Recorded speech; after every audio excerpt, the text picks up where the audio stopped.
Hello, everyone. You're welcome to another episode of the 5 Days to Payday. It's the Basement Guy podcast. How you all doing? Hope you're great. Today, I have an interesting guest, on the show with me, in the person of Dr. Ade.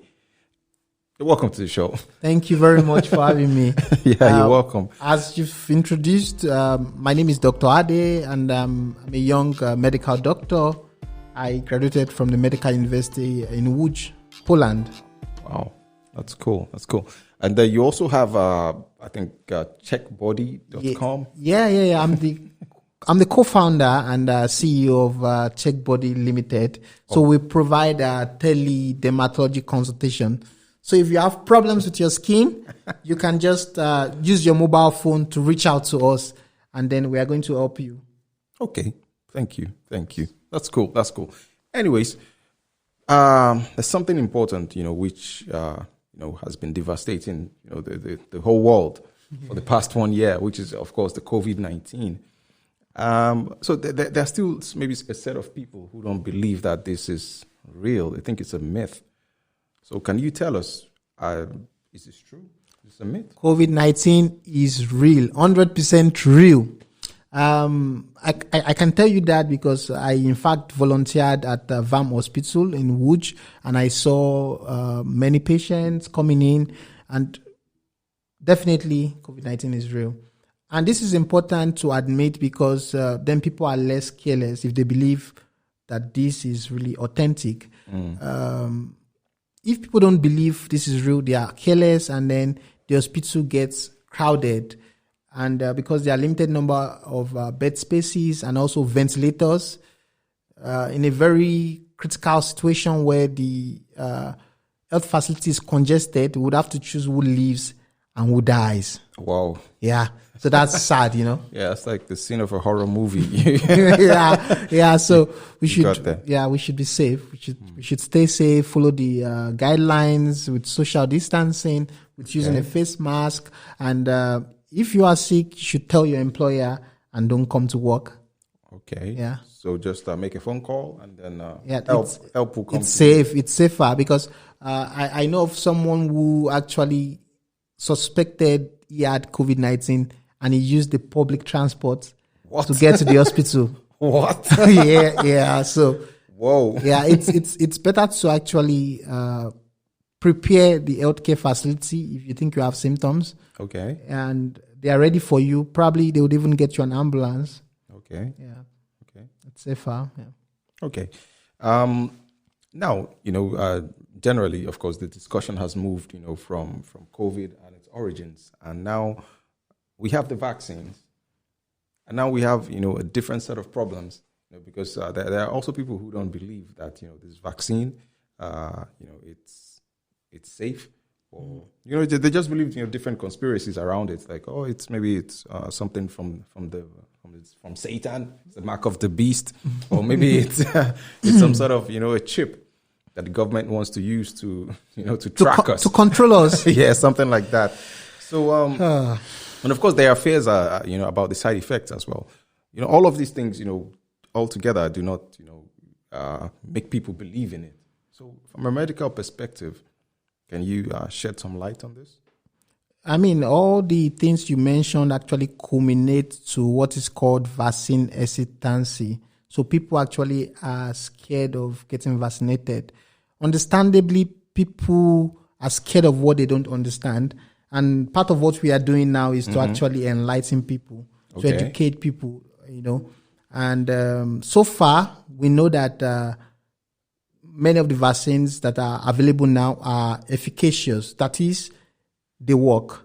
Okay. Pfizer, for instance, reported about their vaccine being around 95% effective. And I even read that report on the New England Journal of Medicine, which is quite credible source.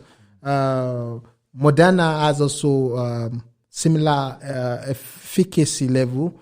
Sputnik around 91%. So, this actually shows the work. As for the long-term effect, we don't know about them yet. Okay. However, from the reports we have of the short-term side effects, I mean, they are typical of what most vaccines give. Okay, so the side effects that accompany the COVID vaccine, it's not different in any way. They are, I would say, common side effects of vaccine. So, for instance, local reaction, so like redness, on the spots where the injection is administered, you'd have chills, you'd have, in some cases, diarrhea, and so on. Okay. You know, it's not a one size fit all. Some people even get the vaccine and they have no side effects. You know, Wow. So but definitely the benefits outweighs the costs. Okay. Because millions of people have died as a result of the COVID-19. Okay. Yes. Okay. So maybe in summary, can you give us maybe a set of guidelines, to follow, just to make sure we stay safe? Eat well. Okay. Exercise. Follow the social distancing principle. Use the face mask in public. Okay. And hygiene, of course. Wash your hand before eating. Okay. After using the toilet, and so on. All right. Yeah. So I mean, basic principles. I mean, already in circulation. Just basic hygiene. Yeah, basic hygiene, and of course, get the vaccine if you are entitled, or if you have it available around you, you should get it. At least in Poland, the first set of people to get the vaccines are health workers, and a lot of my friends I've seen already got it. So that's very encouraging. Wow. Yeah. Oh, okay. Oh. Okay. So well, it's out there. So just go get the vaccine. And as you've heard it, the side effects are probably just similar to other vaccines as well. And then maybe in conclusion, maybe you can just tell us a bit about your check body. Okay.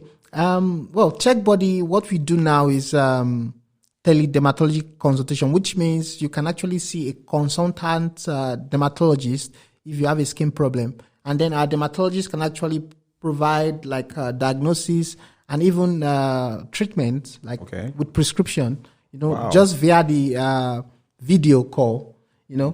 Especially during this COVID-19 pandemic, it's actually going to be very useful for a lot of people who have skin problems. You can just visit our website, www.checkbody.com, and then see our dermatologist. Okay. Yeah. Oh, that's cool. That at least we are able to leverage technology, in diagnostics as well. Yeah. I think it's also important before we round up to reassure people about why they should take the vaccine as opposed to why they shouldn't.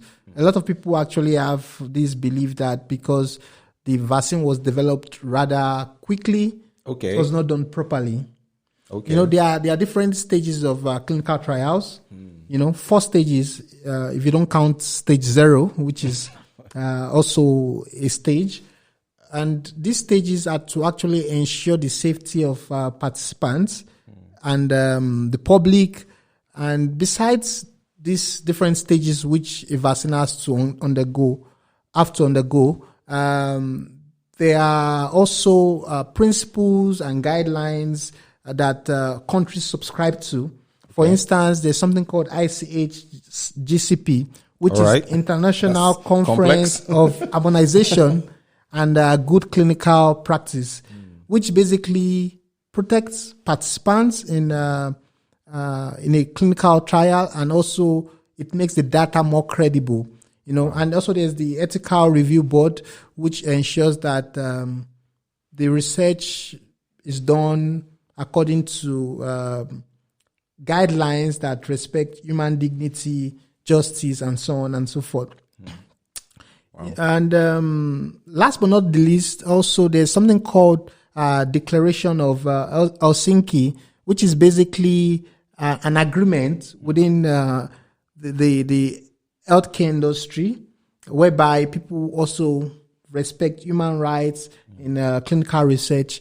And all of these, are actually things that in a way improve the credibility of clinical research process, and also ensure that the data coming out is credible. Yeah, so please take the vaccine if you can, because the benefit outweighs the cost.